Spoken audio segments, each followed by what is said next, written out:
오늘도 말씀과 기도로 이 자리에 오신 분들을 환영하고 축복합니다. 오늘 본문 말씀은 시편 139편입니다. 주님 눈을 항상 의식하는 삶.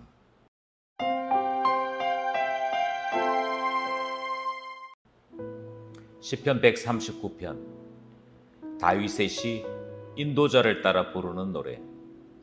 여호와여, 주께서 나를 살펴보셨으므로 나를 아시나이다. 주께서 내가 앉고 일어섬을 아시고 멀리서도 나의 생각을 밝히 아시오며 나의 모든 길과 내가 눕는 것을 살펴보셨으므로 나의 모든 행위를 익히 아시오니 여호와여, 내 혀의 말을 알지 못하시는 것이 하나도 없으시니이다. 주께서 나의 앞뒤를 둘러싸시고 내게 안수하셨나이다. 이 지식이 내게 너무 기이하니 높아서 내가 능히 미치지 못하나이다. 내가 주의 영을 떠나 어디로 가며 주의 앞에서 어디로 피하리이까? 내가 하늘에 올라갈지라도 거기 계시며 스올에 내 자리를 펼지라도 거기 계시니이다. 내가 새벽 날개를 치며 바다 끝에 가서 거주할지라도 거기서도 주의 손이 나를 인도하시며 주의 오른손이 나를 붙드시리이다. 내가 혹시 말하기를 흑암이 반드시 나를 덮고 나를 두른 빛은 밤이 되리라 할지라도 주에게는 흑암이 숨기지 못하며 밤이 낮과 같이 비추이나니 주에게는 흑암과 빛이 같음이니이다. 주께서 내 내장을 지으시며 나의 모태에서 나를 만드셨나이다. 내가 주께 감사하오면 나를 지으심이 심히 기묘하심이라. 주께서 하시는 일이 기이함을 내 영혼이 잘 아나이다. 내가 은밀한 데서 지음을 받고 땅의 깊은 곳에서 기이하게 지음을 받은 때에 나의 형체가 주의 앞에 숨겨지지 못하였나이다. 내 형질이 이루어지기 전에 주의 눈이 보셨으며 나를 위하여 정한 날이 하루도 되기 전에 주의 책에 다 기록이 되었나이다. 하나님이여, 주의 생각이 내게 어찌 그리 보배로운지요, 그 수가 어찌 그리 많은지요. 내가 세려고 할지라도 그 수가 모래보다 많도소이다. 내가 깰 때에도 여전히 주와 함께 있나이다. 하나님이여, 주께서 반드시 악인을 죽이시리이다. 피 흘리기를 즐기는 자들아, 나를 떠날지어다. 그들이 주를 대하여 악하게 말하며 주의 원수들이 주의 이름으로 헛되이 맹세하나이다. 여호와여, 내가 주를 미워하는 자들을 미워하지 아니하오며 주를 치러 일어나는 자들을 미워하지 아니하나이까? 내가 그들을 심히 미워하니 그들은 나의 원수들이니이다. 하나님이여, 나를 살피사 내 마음을 아시며 나를 시험하사 내 뜻을 아옵소서. 내게 무슨 악한 행위가 있나 보시고 나를 영원한 길로 인도하소서. 아멘. 7월 4일 오늘 우리가 함께 나눌 말씀은 시편 139편입니다. 토요일인데요. 오늘 이 139편이 오늘뿐 아니라 주일인 내일까지 본문이 편성되어져 있습니다. 저는 잠시 말씀을 드리자면 저는 주일 큐티에 대해 반대합니다. 주일은 예배에 집중하는 날이고 공동체에게 주신 말씀을 묵상하는 날이지 개인 큐티를 이어가는 날은 아니라고 생각합니다. 또 큐티도 계속 진행할 것이 아니라 적어도 주일에는 주중에 함께 나누었던 말씀들을 다시 한번 돌아보고 정리하는 시간도 필요하다 생각을 합니다. 시편 139편이 오늘과 내일 이틀 연속으로 편성되면서 하는 수 없이 주일 본문까지 함께 나누게 됩니다. 시편 139편 전체를 나누게 될 때 우리 하나님께서 이 말씀을 통해 주시는 은혜가 모든 말씀 묵상하는 분들에게 충만하기를 원합니다. 시편 139편의 특징을 4가지 정도로 설명드릴 수 있을 것 같습니다. 첫 번째 특징은요, 앞에서부터 우리가 살펴보았던 다윗의 시집, 그러니까 다윗이 모음집의 두 번째 시에 해당되어지는 시라 하는 특징을 가지고 있습니다. 다윗의 시라고 하는 것은 다윗이 어떻게 살았는가라고 하는 것을 늘 기억하면서 묵상해야 되는 시다. 그렇게 이해하셔야 되고요. 오늘 시에도 역시 마찬가지로 다윗의 인생을 이해할 때 좀 더 풍성하게 이해되어지는 측면이 있다 하는 말씀을 드립니다. 두 번째 특징은 다윗의 시에 여러 요소들이 다 포함되어져 있는 종합이 있다 이렇게 말씀을 드리고 싶습니다. 여기에는 예배에 사용되어지는 그 성전 찬양 그런 성격도 있고요. 또 뿐만 아니라 지혜에 대한 이야기, 하나님 앞에 간구하는 것들, 호소하는 것들, 탄식하는 것들 이런 요소들이 다 포함되어져 있습니다. 여러 요소들이 포함되어 있습니다만 최종적인 결론은 간구 시편이 아닌가 생각을 합니다. 이 시의 결론이 마지막에 있는데요. 마지막에서 하나님 앞에 기도하는 것, 간구하는 것으로 끝을 맺고 있기 때문이지요. 이 시는 간구 시편, 기도 시편으로 함께 묵상하고자 합니다. 세 번째 특징은 이 시에서는 저작 시기가 언제인지를 알 수 없습니다. 저작 시기, 그러니까 이 시가 쓰여진 시기가 정확하게 언제인지 알 수 없다는 말은 시대를 불문하고 누구나가 이 시를 함께 나눌 수 있겠다 하는 그런 말도 될 수 있습니다. 알 수 없는 것이 있는가 하면 이 시가 분명하게 알려주는 것도 있습니다. 이 시는 탁월한 신지식을 바탕으로 불려진 노래입니다. 하나님에 대한 지식이 풍성하게 드러나고 있습니다. 네 번째 특징이기도 한데요. 이 시는 아는 것에라고 하는 알다, 하나님이 알고 계신다라고 하는 주제어를 처음부터 끝까지 유지하고 있습니다. 아는 것에 대한 노래, 기도의 노래 시편 139편입니다. 시편 139편은 4개 부분으로 구분할 수 있을 것 같습니다. 첫 번째 부분은 1절로부터 6절인데요. 하나님께서 나를 아신다라고 하는 주제를 가지고 있습니다. 두 번째는 7절로부터 12절입니다. 하나님께서 나를 살피신다는 주제를 가지고 있습니다. 13절로부터 18절 말씀은 하나님이 나를 창조하셨다라고 하는 주제를 가지고 있고요. 마지막 19절로부터 24절은 하나님께 드리는 기도, 하나님께 드리는 간구로 되어 있습니다. 본문 안으로 들어가 보겠습니다. 1절에서부터 이 사실을 강조하지요. 나를 살피셨으므로 나를 아시지 않습니까? 라고 하는 내용이 등장을 합니다. 여기에 살핀다라고 하는 단어는 뭔가를 이렇게 대충 넘기는, 영어로 얘기하면 스킵한다 하는 그런 의미가 아닙니다. 대충 넘기는 것이 아니고요. 마치 법정에서 신문을 할 때 하나씩 캐묻는 정도의 의미를 가지고 있습니다. 반대 신문하는 것이죠. 뭐요? 이런 게 맞아요? 라는 식의 설명이 뜻이 이 단어 안에 포함되어 있는 것입니다. 그러니 하나님께서 나를 살피셨다라고 얘기할 때 하나님께서 마치 검사가 되셔서 내게 죄가 있나 없나를 하나하나 점검하셨다. 그러니 나에 대해서 당연히 아시지 않느냐 하는 뜻을 가지고 있습니다. 성경에서 알다라고 하는 말은 관계의 의미를 가지고 있습니다. 지식적으로 아는 것이 아니고요. 대해봤음으로, 접해봤음으로, 또 체감해봤음으로 확실하게 아는 것을 안다라고 그렇게 부르지요. 그리고 하나님이 나를 아신다라고 얘기할 때는 하나님 우리가 남입니까? 저에 대해서 누구보다 잘 아시지 않습니까? 그런 뉘앙스가 다 묻어 있는 것입니다. 2절로부터 4절에서는 하나님께서 나에 대해서 알고 있는 내용을 보다 더 구체적으로 예를 들어 상황에 맞추어 나열하고 증거합니다. 먼저 2절 말씀을 보시면 하나님께서 나를 아시는데 안고 일어섬을 알고 계십니다. 이렇게 얘기합니다. 그뿐 아니라 추가하기를 나의 모든 생각을 아신다라고 이야기하고 있고요.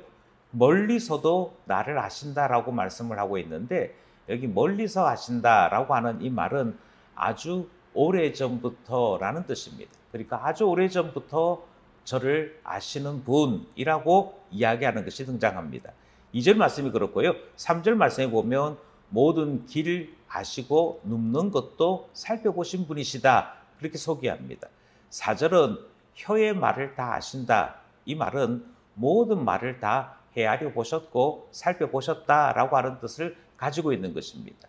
하나님께서 이렇게 알고 계신 것, 그것에 대해 이 시인은 결정적으로 이렇게 얘기합니다. 5절 말씀에 알고 헤아리시고 난 다음에 나를 안수하여 주셨지 않습니까? 그렇게 얘기하지요.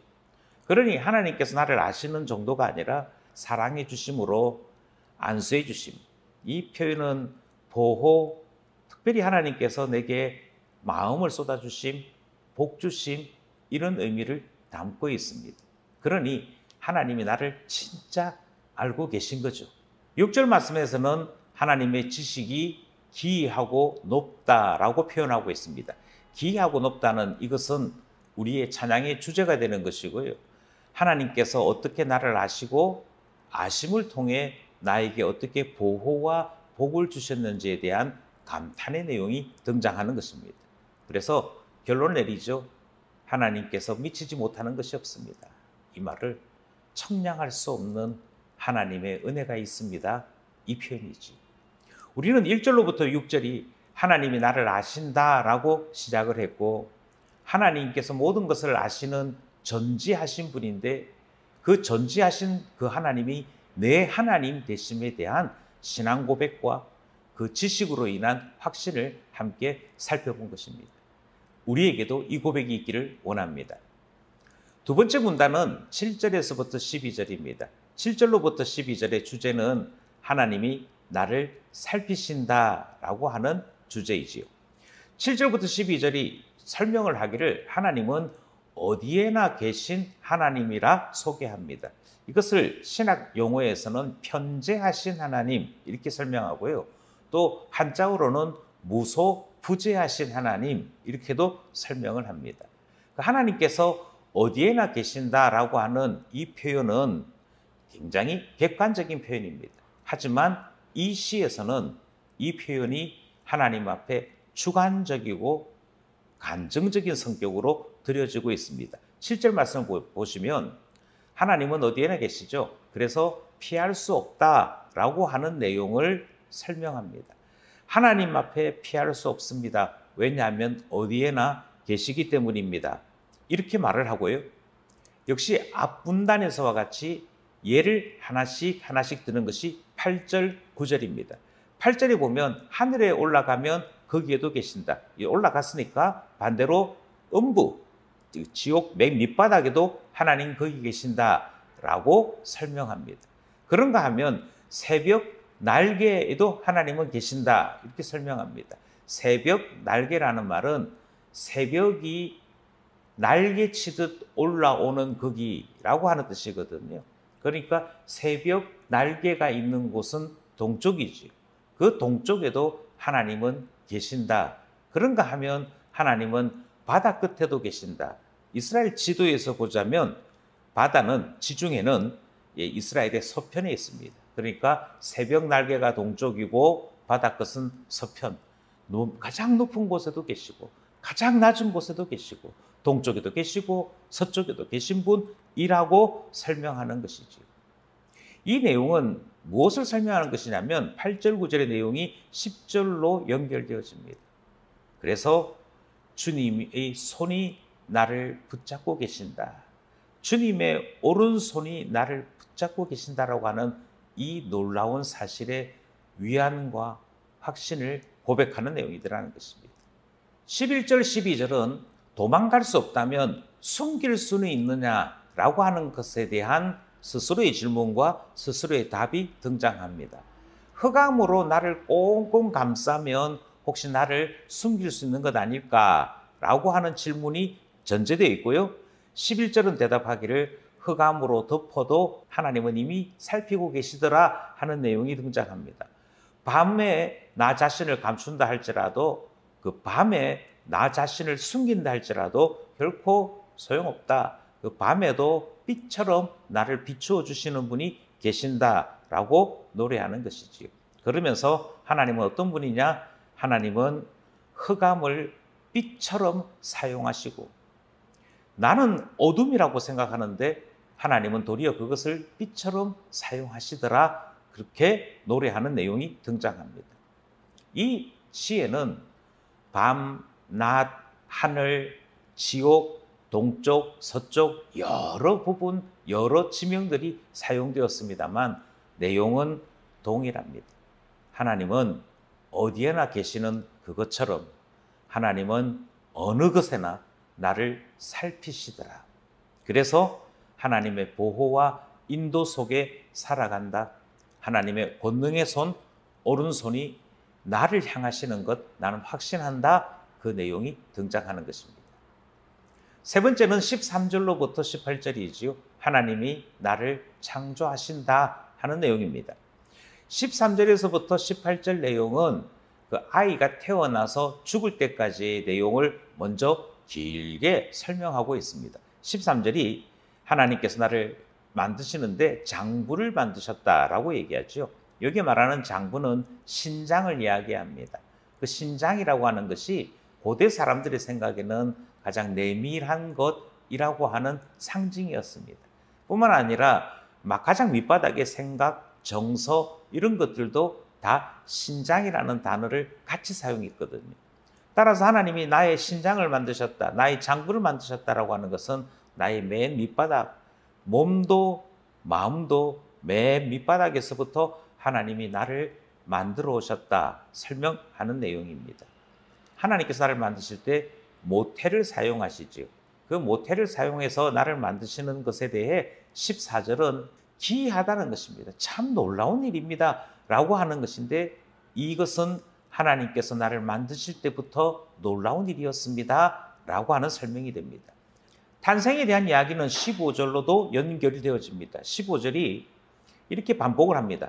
하나님께서 나를 만드실 때, 모태에서 나를 만드실 때 엄밀한 데서 땅의 깊은 곳에서 나를 만드셨다 이렇게 표현하고 있지요. 그런데 이 두 표현이 다 모태를 이야기하는 겁니다. 엄밀하다 하는 것도 모태를 이야기하고 있고 또 땅의 깊은 곳 하는 것도 좀 은유적인 표현인데 이것도 다 하나님께서 내 어머니의 모태에서부터 나를 만드셨습니다 라고 하는 반복적 표현입니다.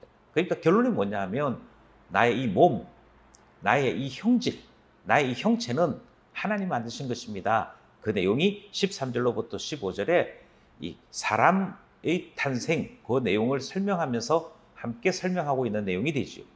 16절은 이렇게 설명합니다. 형질이 이루어지기 전, 하루도 되기 전에 주님은 이미 나를 아시고 살피시고 주의 책에 다 기록해 두셨다 설명합니다. 이것은 사람 몸의 문제가 아니고 우리 인생에 대한 계획이요, 우리 인생에 대한 방향이 하나님 손에 이미 다 기록되어져 살펴졌다 하는 내용을 담고 있습니다. 17절은 또 다른 하나님의 솜씨를 기록하고 있습니다. 주의 생각, 그 수가 너무 많다라고 얘기하는 것이죠. 하나님께서 나를 향한 생각이 많다, 하나님께서 나를 향한 계획이 많다 하는 내용을 담고 있고 그 계획은 다 청량할 수 없다 이야기합니다. 18절은 이야기하기를 왜 청량할 수 없느냐 하면 하나님의 생각의 수가 모래보다도 많기 때문이라 설명합니다. 모래보다도 많은 하나님의 생각은 최종적으로 하나님이 나를 보배로 하시고 나를 인도하신다라고 하는 설명으로 끝이 납니다. 그리고 최종적으로 18절 말씀 끝에 하나님 내가 깰 때에도 라는 말은 끝날 때에도 라는 뜻이거든요. 인생이 끝날 때 내가 죽을 때에도 하나님은 여전히 나를 살피십니다. 이 고백으로 이 내용이 끝이 나지요. 그러니 출생에서부터 죽음까지 하나님은 이미 다 아시고 동행하시고 살피시는 분이라고 소개하고 있습니다. 결론이 뭐냐? 하나님께서 나의 모양을 만드셨습니다. 하나님께서 내 인생을 만드셨습니다. 하나님께서 내 마음에 모든 것 다 쏟아부으셔서 많은 생각으로 나를 만드셨습니다. 하나님은 나를 보배로 하시고 보배로 빚어주셨습니다. 이 이야기의 결론은 나는 하나님의 걸작품이다. 그런 뜻을 가지고 있지요. 이제 19절로부터 24절 마지막 문단을 살펴보겠습니다. 마지막 문단은 기도입니다. 앞에서부터 했던 내용들이 다 바탕이 되어져서 이 기도를 이루고자, 이 기도를 드리고자 했던 것이지요. 19절, 20절은 악인을 죽이시는 하나님에 대한 고백으로 출발합니다. 하나님은 어떤 분이시냐면 악인을 심판하시는데 죽이신다. 악인을 죽이시는 분이라고 이야기하면서 하나님 누가 악인인지 제가 가르쳐 드리겠습니다 하는 내용이 곧 이어 연결이 됩니다. 제게 악인이 있습니다. 제 주변에 악인이 있는데 그들은 피 흘리기를 즐기는 자들입니다. 20절 말씀에서는 주를 악하게 말하는 자들이다. 주의 원수들이다. 헛되이 맹세하는 자들이다. 그렇게 설명합니다. 19절, 20절에서 하나님 앞에 악인에 대해 고발하는 내용을 보게 되는 것이죠. 하나님, 악인을 죽이시는 분이지 않습니까? 그 죽여야 될 악인이 여기에 있습니다. 이 내용이지요. 21절, 22절은 자기 자신에 대한 소개가 됩니다.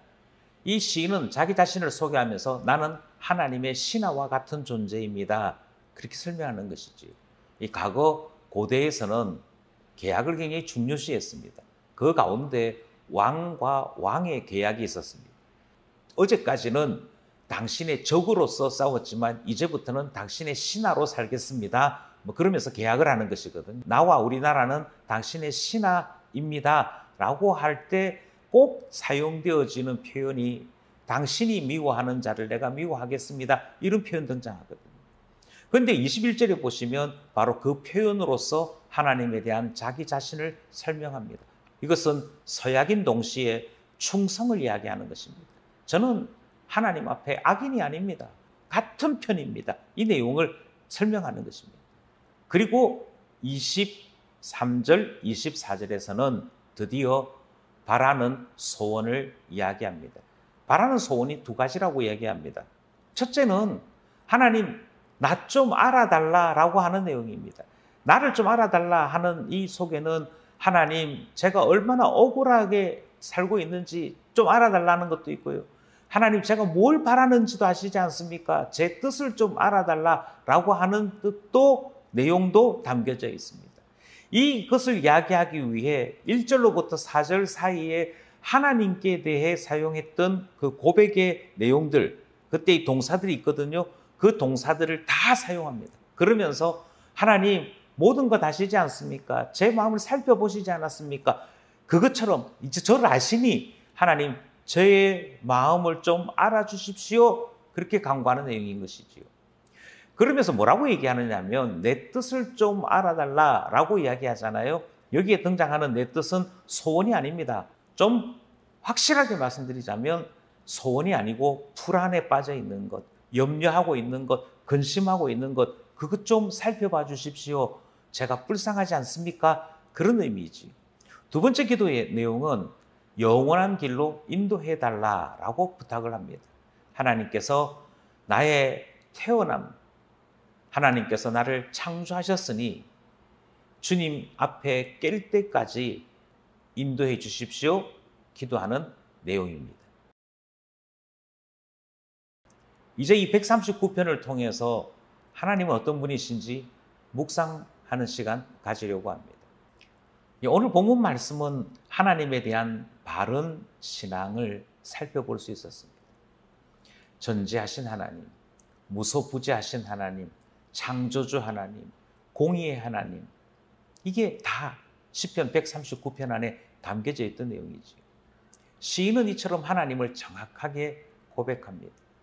그리고 하나님에 대한 바른 지식은 바른 신앙으로 드러나는 것을 살펴볼 수 있었습니다. 우리도 그래야겠습니다. 하나님 앞에 바른 고백 배워야겠고 하나님을 알기에 하나님이 어떤 분이신지 알기에 하나님 앞에 살아가는 우리 되어야겠다. 그것 생각해 보았습니다. 두 번째로 생각하기를 이 시인은 하나님에 대한 고백마다 하나님이 그 하나님이 내 하나님이다 하는 고백으로 연결되는 것을 보았습니다. 확신이 있는 것 보았지요. 하나님 모든 것 아십니다. 특별히 나를 아십니다. 하나님은 어디에나 계십니다. 그래서 내가 어디에 있을지라도 하나님은 이미 그곳에 미리 계십니다.